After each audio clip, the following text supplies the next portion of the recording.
sometimes after 30 minutes, it'll just decide. Oh, it just thought that I was sleeping. Okay. Yeah, it'll just decide I've had enough. And so usually after 30 minutes. So if you start it again, it should be fine. Okay. All right. And the lighting's still good for you? For me, Yeah, yes. it's for Yes, you? perfect. Okay. It's perfect. And this one did the same. It just. Okay. I forgot, when did Sharon move the reservation Yes, to to when? 6.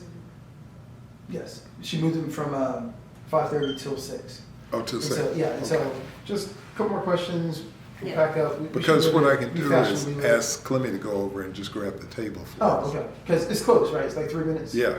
Yeah, we'll be done. And there was no way we could cover every single question anyway. That's Especially perfectly as fine. long as I talk. No, but I always like to plan more Yeah, than necessary. yeah. Just as a cover or a way to redirect the discussion, but clearly this is not a problem here, so we're good. Okay, so it is recording. All right, so I'm just gonna address a couple Okay. of questions. So excuse me if I'm jumping from one subject Sure, to the next. sure. Just trying to be practical. 1966, were you aware of an exchange program between TCU and Jarvis? Yes.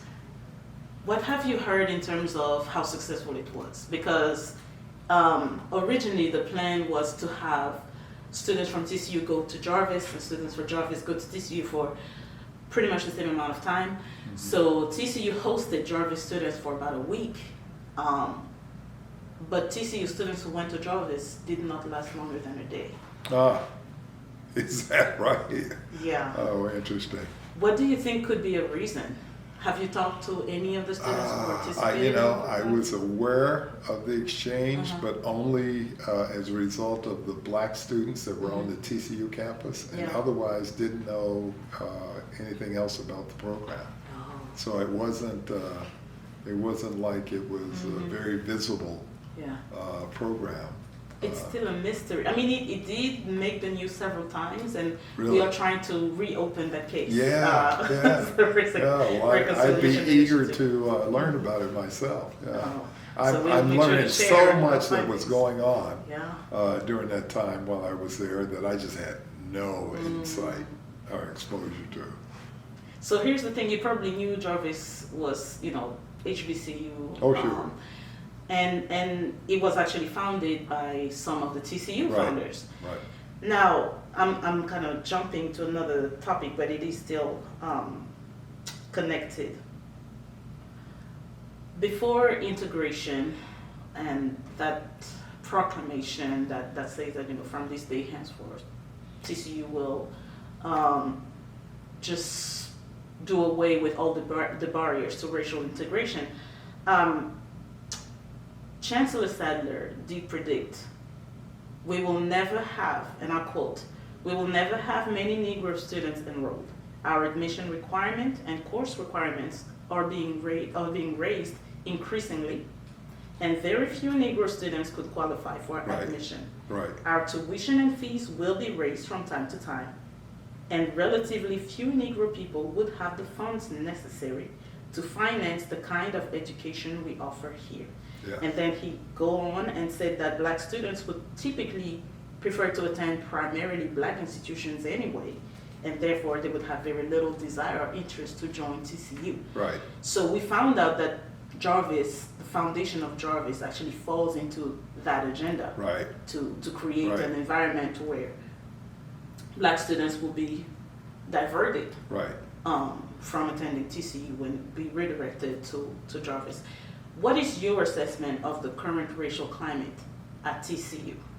Based on what you know, what you have experienced, and how it compares to the present time, maybe what you have seen in the media. Now, What and is your are you assessment? saying current, or are you saying during the period that was the dominant view? Now I'm asking, knowing that this was The a backdrop. statement Oh, yeah, that yes. No, Chancellor no. Sadler said back in the Exactly. 60s. Exactly. What is your assessment of the current situation? Well, first of all, a lot of those beliefs still exist. There's no doubt in my mind about that. And all you got to do is listen to some of the folks in Congress to hear some of those exact same beliefs, right? All you have to do is listen to, what's the guy's name, Johnson, where he said he was never uncomfortable with the rioters in DC, whereas he would have been very uncomfortable if there were black people protesting, even if they weren't rioting. Look, this is so embedded in our history and culture that it does not surprise me that that was the point of view at that point in time. Again, I think there are a bunch of people who learned something different, but because they had absolutely no exposure. And there were plenty of things to reinforce those beliefs. Unless you have somehow been exposed to something that permits you to refute those, you still would believe it today.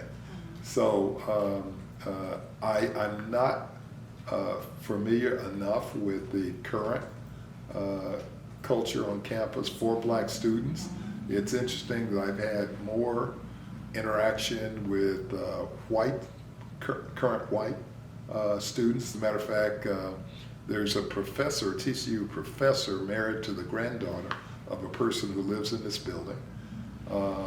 And I have been personally engaged with several students that are probably either juniors or seniors now at TCU, before they were planning to go, and then during their early experiences there. And they've all just been very ecstatic and happy with their experience.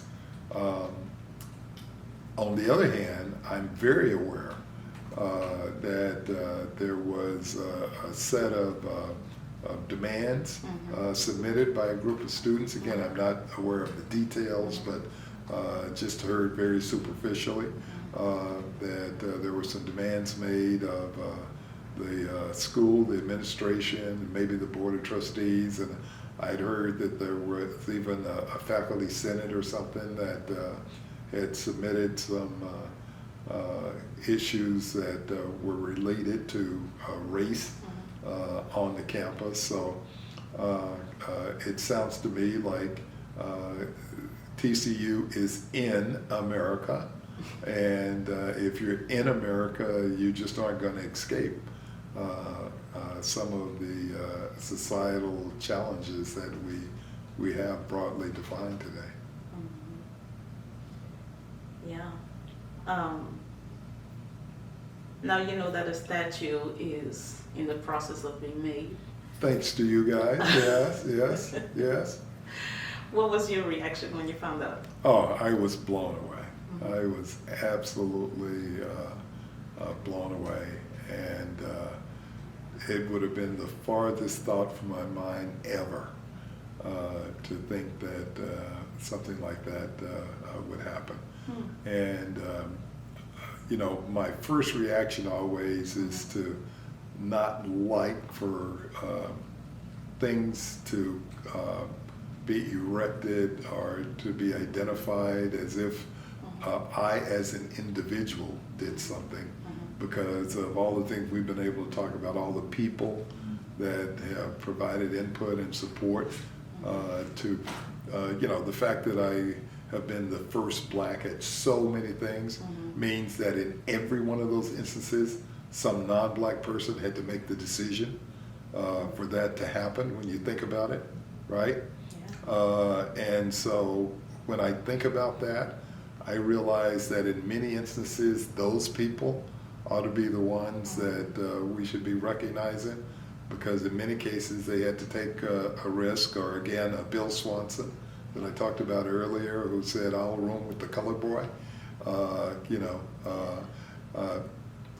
When I see something that goes up that looks like it's focused on an individual, especially me, my first reaction is, wow, it's so unfortunate that we can't capture all of the other contributing forces and factors that lead to it. But at the same time, I know from my experience, especially at Harvard Business School, where I'm in touch with a lot of the young people who came through there, and have been blessed to live long enough for them to come back and share with me in more detail how just the presence of something that is otherwise symbolism or just symbolic means so much to them, that I feel like that could be the case here. And if that is the case, then again, I'm just ecstatic, because it represents what my mother and father, what my high school coach, what Alex Hoffman, what all those people, kind of meant to me. If it in some way helps inspire, someone else long after, I've had my chance to make a run on this earth. That's deep. And I think, Okay. So final question. yeah. In your own words, and we're gonna Zoom in. yes, we're gonna zoom in on that one. We're gonna have it as a separate recording. Okay. Okay, so for this, and I'm gonna tell you the question now, it's what does reconciliation mean to you? So you can take, a minute or so to Now think that's about deep. it. No. Now, this question. No. I need cliff notes. That's the kind of question I need to ask you guys. Reconciliation means, flying to Florida. That's true. That's what it means to us. That's true.